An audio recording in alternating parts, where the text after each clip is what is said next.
DTV Odia देखिवा पाई subscribe करंतु एवं बेल आइकन को मध्य दबाई दियंतु। कोरोना भाइरस सारा विश्व में तांडव रचाइथिबा बेले भारत में मध्य दिनकु दिन संक्रमितक संख्या बढ़िबार लागिछि।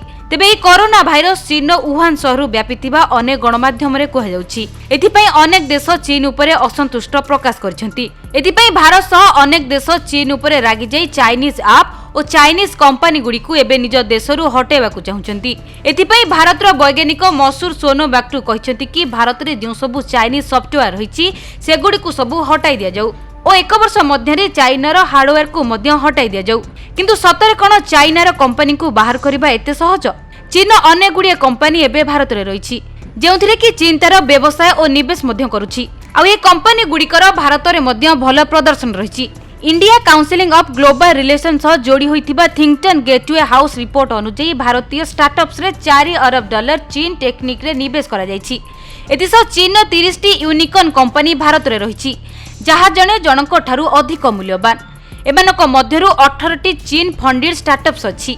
एतिसह भारत रे चीन प्रमुख अलीबाबा ग्रुप टेंसेंट भारतीय कंपनी सहित निवेश रही।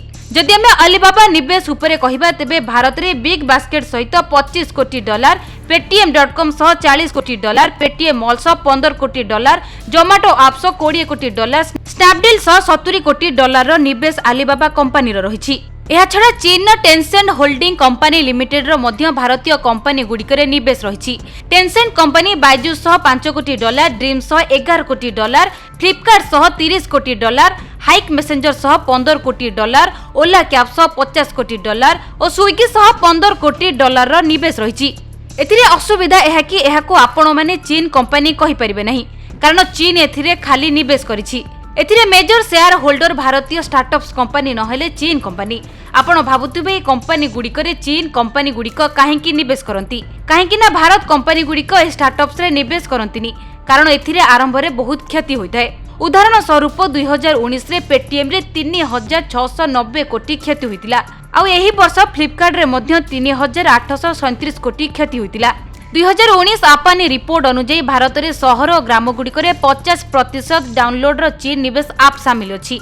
भारत में यूसी ब्राउजर, शेयर, टिकटॉक और वीवो वीडियो सामिल रही। एबे तो आपण सुनिले सॉफ्टवेयर कंपनी गुड़िक विषय। एबे आमे कहिबू चीन भारत में निवेश करतिबा हार्डवेयर विषय।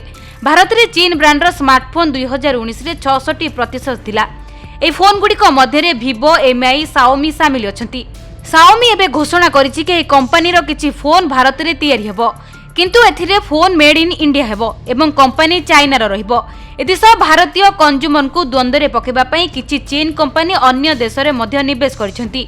उदाहरण स्वरूप अलीबाबा कंपनी चीन, किंतु भारत रे निवेश Alibaba Singapore holding private limited रे करा जाउछि। सरकारी रिपोर्ट अनुसार यह चीन निवेश रे दर्शा जाय नहीं। किछि चीन कंपनी सिंगापुर, हांगकांग एवं मॉरिशस कार्यालय रे भारत रे निवेश करथांती। ए सब जानिबा परे आपण जानि पारुथिबे भारत रे चाइनार कोन कोन कंपनी रहिछि। Bureau report, DTV Odia. DTV Odia देखिवा पाई सब्सक्राइब करंतु एवं बेल आइकन को मध्य दबाई दियंतु।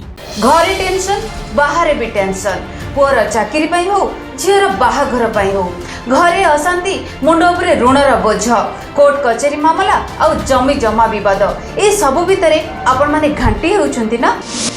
एई सब टेंशन रो मुकुलिबार रास्ता खोजुचंती कि जानिबा को चाहुचंती आपण को समस्यार समाधान केबे एवं किपरि हेबो? देखंतु भाग्य चक्र।